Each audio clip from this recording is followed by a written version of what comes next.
They were trying to compel people to say he was the greatest. Michael Jordan didn't say that about himself. Kobe Bryant didn't say that about himself. Kareem Abdul-Jabbar didn't say that about himself. Bill Russell didn't say that about himself. Tim Duncan didn't say that about himself. Nobody said that. Nobody but him. The Michael Jordan versus LeBron James debate might be the most worn-out topic in sports, yet it remains unavoidable because, despite all the stats, arguments, and highlight reels, only one man truly stands alone at the top.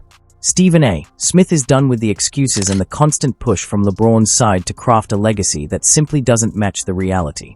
To him, Jordan isn't just the greatest player ever, he's the benchmark for excellence itself. Every time LeBron breaks a record or drops 40, social media erupts with GOAT claims, but Stephen A. steps in to remind everyone that Jordan accomplished the same feats faster, cleaner, and without begging for approval. This breakdown delivers 12 powerful Stephen A. Smith quotes that completely dismantle the LeBron as GOAT argument, each one hitting like a hammer and exposing the gap between LeBron's resume and the dynasty Jordan built. Michael Jordan was the first 40-year-old to drop 40. That's number one.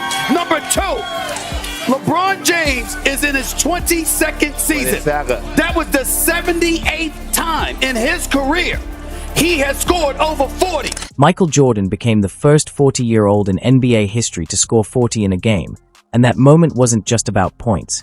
It was a statement that age, time, and decline couldn't touch a man built for greatness. He left the league, returned twice, and still ruled the court with the same mix of finesse and ferocity. LeBron James, in contrast, recently recorded his 78th 40-point game in his 22nd season, a mark that feels more like an award for longevity than dominance. Stephen A. Smith highlights the real difference. Jordan achieved more in far fewer years, proving his supremacy without needing a career that stretched across 2 decades just to stay in the conversation. Jordan's greatness was explosive, immediate, and undeniable, a meteor that lit up the league, while LeBron's numbers, even stacked high, still can't match the weight of Jordan's impact.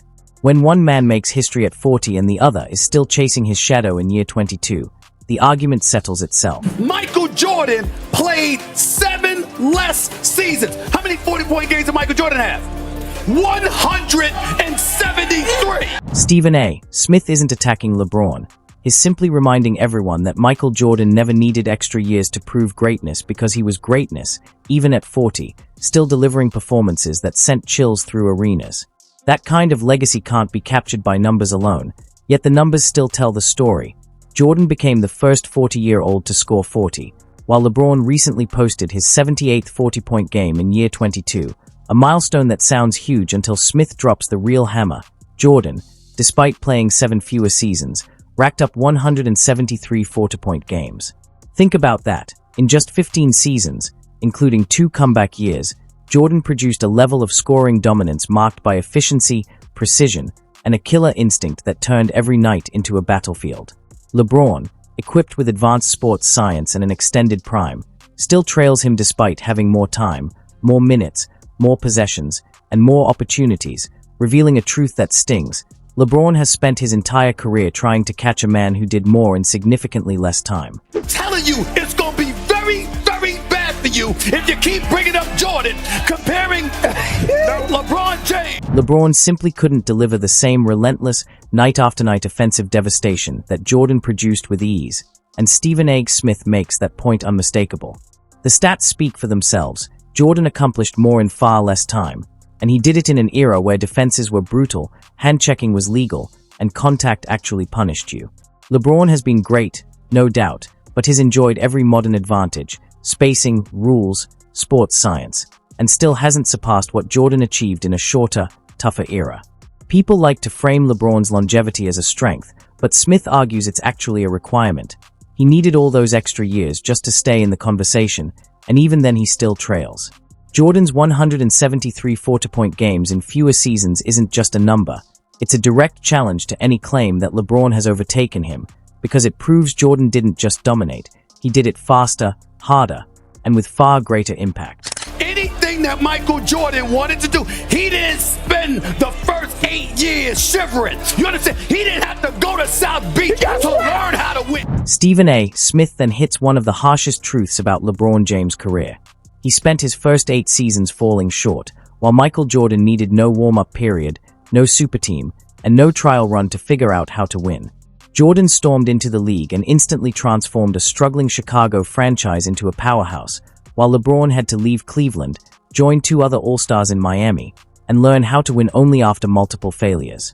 Smith's point goes beyond championships, it's about mentality.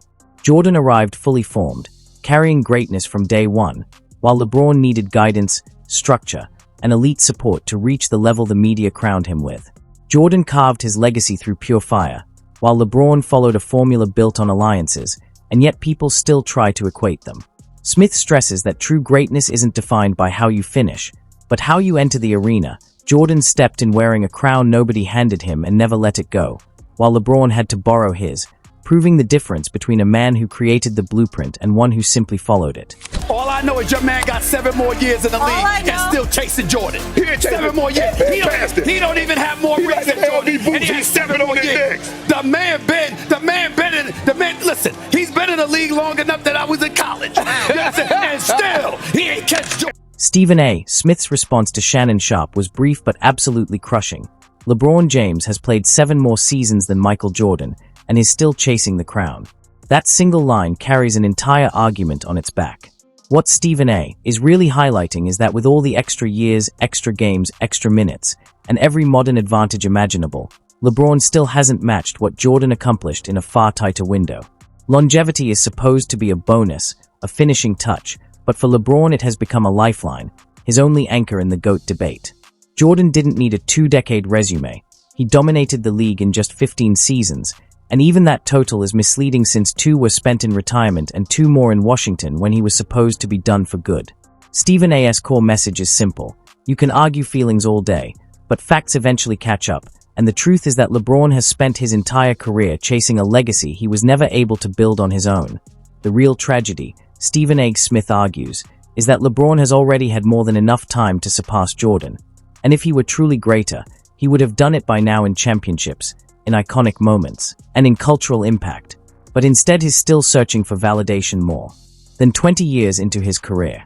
Jordan never needed approval or chased legends because he was the legend, while LeBron's legacy depends on the fact that he's still trying to reach a standard Jordan set long ago. That alone shows who did it better, faster, and with absolute finality. Smith's message slices straight through the debate. If 7 extra seasons weren't enough for LeBron to catch Jordan, maybe he was never meant to be in that tier to begin with. Because, as he puts it with brutal humor, LeBron has had 7 more years and still hasn't passed him, 7 more years and still isn't close. Stephen A. Smith seals the argument with a line that stings as much as it entertains. LeBron has been in the league longer than Stephen A. spent in college, and he still hasn't caught Jordan. At this point, the conversation shifts from analysis to outright ridicule, exposing how absurd the GOAT debate becomes when longevity is treated like greatness. LeBron's supporters praise his durability and consistency, but what does it really mean when someone has had more than 20 seasons to surpass a man who dominated the sport in just over a decade, and still hasn't done it?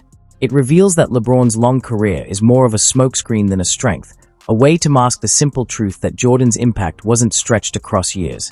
It hit instantly, like a thunderbolt, and reshaped basketball forever.